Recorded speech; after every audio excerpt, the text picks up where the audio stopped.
நான் ரெடிதான் வரவா, சின்ன பொண்ணு நான் இறங்கி வரவா. சும்மா இருக்க என்னையத்தான் சீண்டாதப்பா, எவதெடுத்தாலும் யார் விட்டு மாறாதப்பா. நான் ரெடிதான் வரவா, சின்ன பொண்ணு நான் தனியா வரவா. வெயில் அடிக்கிறது கூரை மேல நான் தூங்கட்டா, கண்ணாடியா போட்டா வெயில் தெரியாது நான் தூங்கட்டா. கூரை மேல காலை வச்சு மல்லாக்க படுத்து இருக்க சின்ன பொண்ணே, நீ வீட்டுக்குள்ள இடம் இல்லனியா கூரை மேல படுத்து இருக்கா. என்னடா இது, நம்ம பாட்டுக்கு போட்டி பாட்டா? யார் அது? எத்தே நீங்களா? வாங்க வாங்க, உங்களை தான் எதிர்பார்த்து காத்துட்டு இருந்தேன். என்னடி இது, உனக்கு வீட்டுக்குள்ள படுத்துக்க இடம் இல்லையே, எப்படி கூரை மேல வந்து படுத்து உறங்கி கிடக்கா? 4 பேர் பார்த்தா என்ன ஆகுது? என் மானத்தை வாங்குறதுக்குனேவா இருக்கா நீ? ஓ, உங்களுக்கு மானம் சூடு சொரண ரோசம் எல்லாம் இருக்கா? நான் கூட இல்லன்னு நினைச்சிட்டேன். என்னடி வாய் ஓவரா நீளு, கீழே இறங்கி வாட்டி போகல. முடியாதத்தை, என்னால இறங்கி வர முடியாது. நான் இப்படியே இந்த ஓட்டுக்கு மேலதான் படுப்பேன். 4 பேர் பார்க்கட்டும், உங்க மான மரியாதை எல்லாம் போகட்டும். ஒரு சாரி பார்த்தேன், அழகா இருந்துச்சு. ஒரு 1000 ரூபா தாங்கத்தே சாரி எடுத்துக்கிட்டேன்னு சொன்னதுக்கு சும்மா கிடக்க உனக்கு சாரி எதுக்குனியா கேட்கறிய? ஒரு 1000 ரூபா எனக்கு செலவு பண்ணைக்கு இவ்வளவு யோசிக்கிறிய? அப்படின்னா உங்க மான மரியாதை எல்லாம் போகட்டு, எனக்கு என்ன அதை பத்தி? ஓஹோ அப்படியா? அப்போ 1000 ரூபா தரலன்னா கீழே இறங்கி வர மாட்டேன். நீ வர வேண்டாம் வருமுலை, அங்கேயே இருந்துக்க. நல்லா வெயில்ல குளிர் காஞ்சிட்டு இரு. என்னது வெயில்ல குளிர் காயன்மா? இந்த மாமியார் கிழவிக்கு அடிக்க வெயில்ல மண்டை கலந்துட்டு நினைக்கேன். என்னத்த பேசன்னு தெரியாம பேசுறடாக்கு. என்ன சின்ன பொண்ணு, ஏதோ பெட்ரூம்ல படுத்து கிடக்க மாதிரி இப்படி ஓட்டுக்கு மேல வெட்ட வெயில்ல வந்து படுத்து கிடக்க, என்ன விஷயம்? அத அந்த நிக்காவல்ல என் மாமியார் கிட்ட கேளுங்க.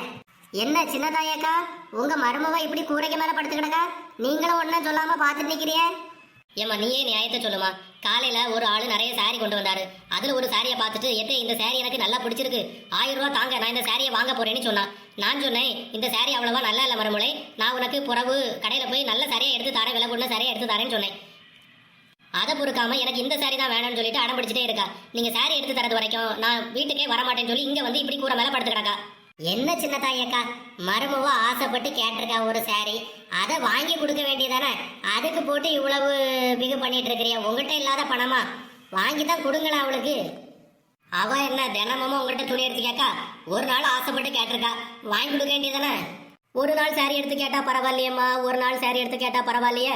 நேத்தைக்கு ஞாயிற்றுக்கிழமல்ல, நேத்தைக்கு எத்தே வீட்டுல இருக்க போர் அடிக்கும், சும்மா வெளியில போயிட்டு வரவனி கூட்டிட்டு போயிட்டு நல்ல பெரிய துணி கடையா பார்த்து 25,000 ரூபாய்க்கு சாரியை வாங்கிட்டு வந்து வீட்டுல கொண்டு வந்து போட்டிருக்கா. அதை இன்னும் ஒரு நாள் கூட கொடுத்தல. அதுக்குள்ள இன்னைக்கு மறுபடியும் வேற சாரி எடுத்து கேட்கா. தினமும் இப்படி 10,000 ரூபாய் 20,000 ரூபாய்க்கு சாரி எடுத்து கேட்டா நான் எங்கம்மா போவேன்? நான் என்னதான் பண்ணுவேன்? ஏன் சின்ன பொண்ணு, இது உனக்கே நியாயமா இருக்கா? நேத்தைக்கு தானே உன் மாமியார் அவ்வளவு ரூபா கொடுத்து உனக்கு சாரி எடுத்து தந்திருக்காவ, இன்னைக்கு மறுபடியும் அவள்கிட்ட சாரியை கேட்டு சண்டை போட்டு கிடக்குறிய? ஏக்கோ, உங்களுக்கு என் மாமியாரை பத்தி தெரியாது. தெரிஞ்சா நீங்க இப்படி பேச மாட்டீங்க. நேத்தைக்கு எனக்கு 25,000 ரூபாய்க்கு சாரி எடுத்து தந்ததை சொன்னாவள, நேத்தைக்கு அவியலுக்கு 50,000 ரூபாய் சாரி எடுத்திருக்காவ, அதை சொன்னாவளா?